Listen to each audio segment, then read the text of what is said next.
Welcome back. Yesterday we began considering that which is probably King David's most well-known psalm, Psalm 23. In the beginning, yesterday, we began to slightly consider and meditate upon the profound opening statement of that psalm. The Lord, or Yahweh, is my shepherd. In the Hebrew, we noted that literally was only two words, Yahweh Rohi. Yahweh Rohi literally is an equative statement. Yahweh is my shepherd. Rohi means my shepherd.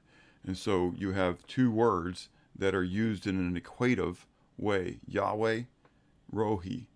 And so it could be turned the other way as well, stating then, instead of Yahweh is my shepherd is Yahweh. Both would be equal statements, as in a definitive statement in and of itself. I mentioned at the end yesterday, intimating where we're going to lead today, and that is that there are a lot of shepherds in the world today. There are a lot of false shepherds in the world today. Anyone who puts themselves in a position to influence others, by nature, becomes a shepherd, or desiring and seeking to lead people along a certain path in a certain direction. At the end of his ministry, Paul gathered the elders of the church of Ephesus together and gave them an exhortation and a warning, which we read of in Acts chapter 20. I'd like to read a portion of that to you, verses 27 to 32. Paul stated to them, "For I have not shunned to declare to you the whole counsel of God. Therefore, take heed to yourselves and to all the flock, among which the Holy Spirit has made you overseers, to shepherd the church of God, which he purchased with his own blood. For I know this, that after my departure, savage wolves will come in among you, not sparing the flock. Also, from among yourselves, men will rise up, speaking perverse things to draw away the disciples after themselves. Therefore, watch, and remember that for 3 years I did not cease to warn everyone night and day with tears. So now, brethren, I commend you to God and to the word of his grace, which is able to build you up and give you an inheritance among all those who are sanctified."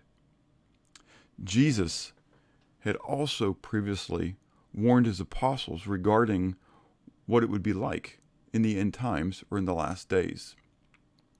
In Matthew 24, we read, beginning in verse 4, it says, "And Jesus answered and said to them, Take heed that no one deceives you, for many will come in my name, saying, I am the Christ, and will deceive many. And you will hear of wars and rumors of wars. See that you are not troubled. For all these things must come to pass, but the end is not yet. For nation will rise against nation, and kingdom against kingdom, and there will be famines, pestilences, and earthquakes in various places. All these are the beginning of sorrows. Then they will deliver you up to tribulation and kill you, and you will be hated by all nations for my name's sake. And then many will be offended, will betray one another, and will hate one another. Then many false prophets will rise up and deceive many. And because lawlessness will abound, the love of many will grow cold. But he who endures to the end shall be saved." I'm going to drop down to verse 21. "For then there will be great tribulation, such as not been since the beginning of the world until this time. No, nor ever shall be. And unless those days were shortened, no flesh would be saved. But for the elect's sake, those days will be shortened. Then if anyone says to you, Look, here is the Christ, or there, do not believe it. For false Christs and false prophets will rise and show great signs and wonders to deceive, if possible, even the elect. See, I have told you beforehand."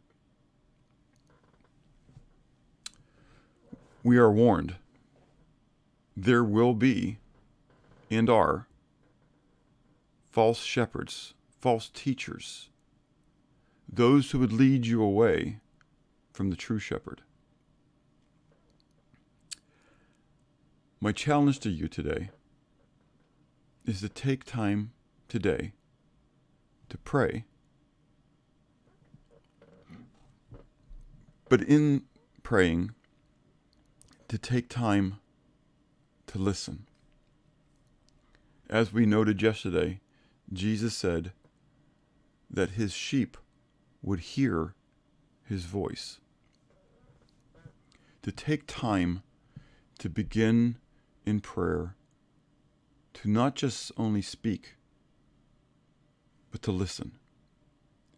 To seek to tune your ear, if you would, to hear the voice of the true shepherd. Remember, prayer is communication with God in worship. Communication is not just a one-way street. It's two-sided. It's not only speaking, but it's also listening. Take time today to begin listening to the shepherd who desires to guide you and lead you in paths of righteousness,